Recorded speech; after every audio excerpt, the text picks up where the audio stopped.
Hey guys, it's me, Clearly Misunderstood, here to talk to you guys today about the right university for you. So the reason I came up with this particular topic as to be my first video is mainly because the timeline's kind of right. Like, this is the time when everyone's applying for universities. That's the fall semester that starts like probably at August 2018. So, or September, depending upon which university you go to. Mainly because I myself am pursuing my undergrad degree right now. I'm gonna get it over by next year, probably by March, May, depending on the project scheme. So I myself am thinking about applying to universities, and what I thought was I would put this out for you guys, like, you know, the trials that I faced through, the things that I went through when I was deciding on which universities to apply to, or why I chose which university, that, etc. So I'm gonna be helping you guys today and clearly make this misunderstood situation a bit more lucid. So if you guys want to know how to choose the right university, please keep on watching. So the first thing that I probably want to address is first selecting the right university. So when you're selecting the right university, you need to make sure that you have all that you need. I do have to majorly apologize for the small thing that I am shooting in a HTC M9 phone. It's an Android phone and I do not have the equipment for this, so I'm pretty sure that I don't know if the sound quality is good or the video quality is good, but please forgive me. This is my first video and I hope the comments down below are encouraging, and if you guys do have some constructive criticism or any sort of criticism, please feel free to comment below and I will take it in the most constructive way possible to better quality videos in this particular channel. If you like it, please give me a thumbs up and subscribe. So let's get right to the video. There are 6 steps that I have broken down for you guys to ace finding the right university for you. The first and foremost point that I want to bring out to you guys is you guys need to choose whether you want to do your education in-house or whether you want to do your education abroad, or do you want to do your education in a state that is not your home state. So by in-house, what I mean is if suppose, let's take someone's born in LA and they decide to go to a college in LA. That's basically the scenario of in-house, because you basically choose a university that is there within your social community or within the place or the region where you have been brought up. And abroad is technically overseas or country to country, not the same country where you're born and brought up. And finally, I mentioned state because state is important too. Now, someone who is born in the West Coast or has lived all their life in the West Coast might find it a bit of a culture shock when they shift to the East Coast. It's the same if you supposedly take India, and someone who's born and brought up in Bombay might not feel the same homely, or the environment to be as homely as it is in the south of India. Now, the first thing you need to do while selecting this is to list out the pros and cons of what you need in a university or why you need to choose a different demographic. Now, a few examples for pros when it comes to in-house education would be that you know the area well, you know the area really well, you know the people there, you know everything there because it's home. Basically, it's just a university that you choose at home. And it's gonna be like you're never gonna get lost at a subway when you know the entire place like from back, you know. And it's usually preferred for those who want to do their undergraduate education.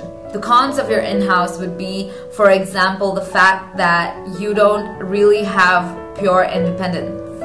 That's like the lack of independence. And there's also the fact that there's limited culture growth. And I think that's a very big con, because in today's society, when you work in a company or industry or anywhere, you have such diverse culture. You have so many people from different ethnicities who come and work in your work area, right? And when you don't have this amount of interaction with them or the amount of comfortability with them, it hinders the process of globalization. So now when it comes to pros of studying abroad or out of state, would be the fact that you have your independence, there is cultural growth, and there is adaptability. So the fact that if I move to Canada, and Canada is extremely cold, and the fact that I learn, my body learns to adapt, my mind learns to adapt to this change, induces this particular lesson or life lesson that helps me adapt to different changes that come in my life suddenly, be it environment, be it education, be it a change in position in my future job, etc. So that adaptability comes when you study abroad or out of state, because you learn to cope to change. Then you have your cons. For your abroad and outstate, the cons would be the fear of the unknown. New place, it's a new society, it's a new social circle, how to fit in, will I be achieving what I really want, etc. So this whole thing can be summed up as the fear of unknown, and that's a very, very big factor when it comes to education abroad. Now that you've got your pros and cons ready and you have decided in your mind where you want to do your education, I cannot stress this to you guys more, but the next step is the most crucial, and many go wrong in this step, and this step like changes your life adversely, and I really hope you guys listen to this properly. So the next step is be honest with yourself. And this is something that can be twisted, turned, etc. to many things. Now I say get all the advice you can and process it. Choose what you want to do at the end of the day. I mean, be completely honest to yourself. Now, I know certain people who say or tend to go to a particular field just because they heard their friend do it and it's cool. And that's not gonna make you happy on the long run, and I'm not kidding you at all. I kid you not that this fact is very important. You need to know what you want to do in your life. You need to first figure that out. Take SWOT analysis tests. Go research on Google. Figure out what you want. Figure out what makes you happy. If it's music, choose music. If it's dance, choose dance. You need to also consider your financial stability, whether you need financial support, whether you need financial aid, do you have enough money to achieve what you want, etc. And this matters. So I suggest that when you choose a particular course, you choose it in a way that is diverse. When you're going for undergraduate degree, you really don't want to be bothered about the specification because it's your undergrad. So I chose mechatronics because I knew that I liked robotics. I didn't want to leave it totally, but at the same time I knew I was interested in it, but I'm not that sure as to whether I really want it. So I chose the term mechatronics, which is kind of diverse, and it was totally what I wanted. So get your priorities straight. If you're doing undergraduate, do you want to end up studying further, or do you want to end up working? So my point is you need to get this done. Next step is to create a shortlist of universities that you want to apply for. Now in this particular list, the shortlist can be made to an extent of 0 to infinity. Minimum 6 and maximum 10 universities, because moving more and more, you can apply, the opportunities are limitless, but I really don't think anyone has the time for applying for 100 universities. And the next thing is, it's named a shortlist for a reason. So the first point in selecting a shortlist would be get personal advice through a webinar.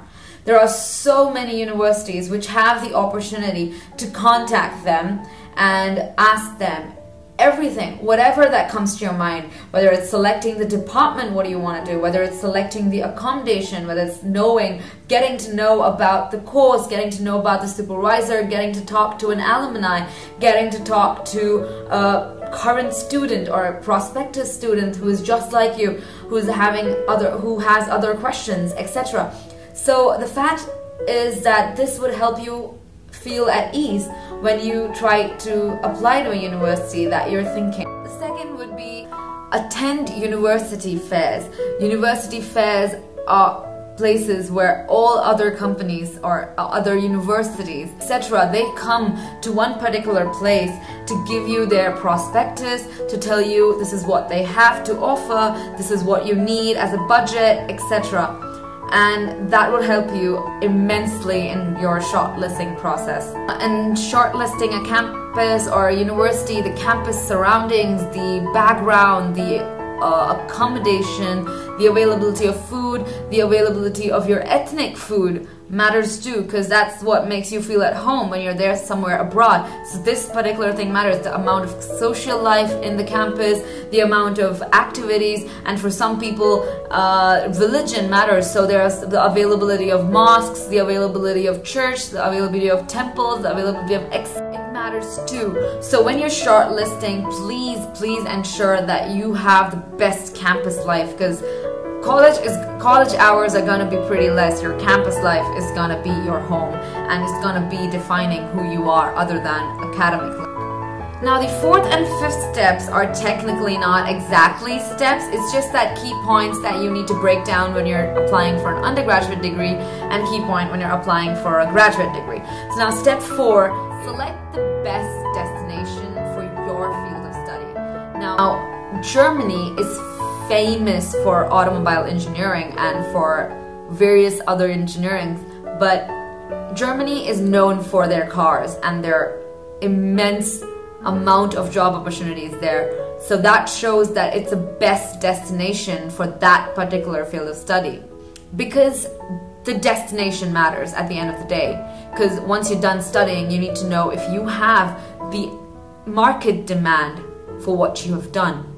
And then second would be ensure that that particular place or the university or college, it recognizes your academic qualification. Check for the language requirements that are required for the admission in graduate, the GRE, the GSAT, is it GMAT, I'm sorry. GRE, GMAT, that's required in certain countries and not required in other countries. If you're not good at GRE or not good at GMAT, don't worry, it's not a hassle. You have plenty of other countries which do not require these particular requirements, whereas IELTS, TOEFL, etc. are required, and there are certain countries that require that particular language. For example, German. In Germany, I think you require German. I think you do to a particular level. I'm not sure if it's A1, A2, or B2. I'm not really sure, but you require a particular amount of language. The fifth step would be key points for those who are applying for undergraduate study. Now, I cannot stress this more, but undergraduate students, you guys are going to a new area, be it abroad or out of state. You guys need to ensure transportation is key.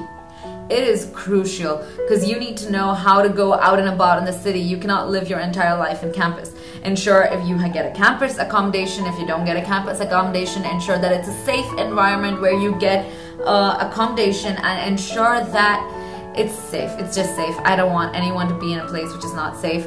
And transportation, get the minimum amount of distance away from your campus. The rest goes the same as your graduate studies. Ensure your course is available. Final key points, or the final points that I'd like to suggest as my sixth step would be, number 1, revisit your shortlist. Please prioritize your universities. Rank them. Like, rank them from Ivy League. This is the top university that you want to go for. This is the university you may want to go for. And finally, compromise. Suppose there's a university that has good destination for the field of study but does not have a good job opportunity, but you really want a stable job to do while studying, then I suggest compromise. There's not like everyone gets everything that they want in life. I mean, life likes to play its fair share of games. So I suggest you need to compromise, because compromise is the best advice one can give for the last step.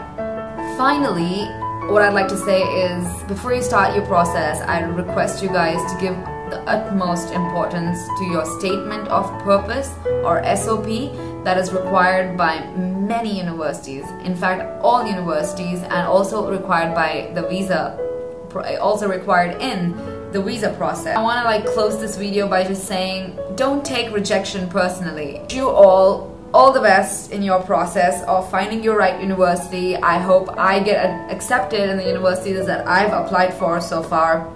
And well, I hope this video is coming to an end. And I really hope the mistakes that I made, whether editing or whether talking or whether not looking at the camera, because I'm kind of freaking out, it's my first video. I hope you guys really like it, and I hope you guys can share, like, subscribe, and please comment. Please know you guys are out there and tell me if this video was really useful. And I love you all. Bye.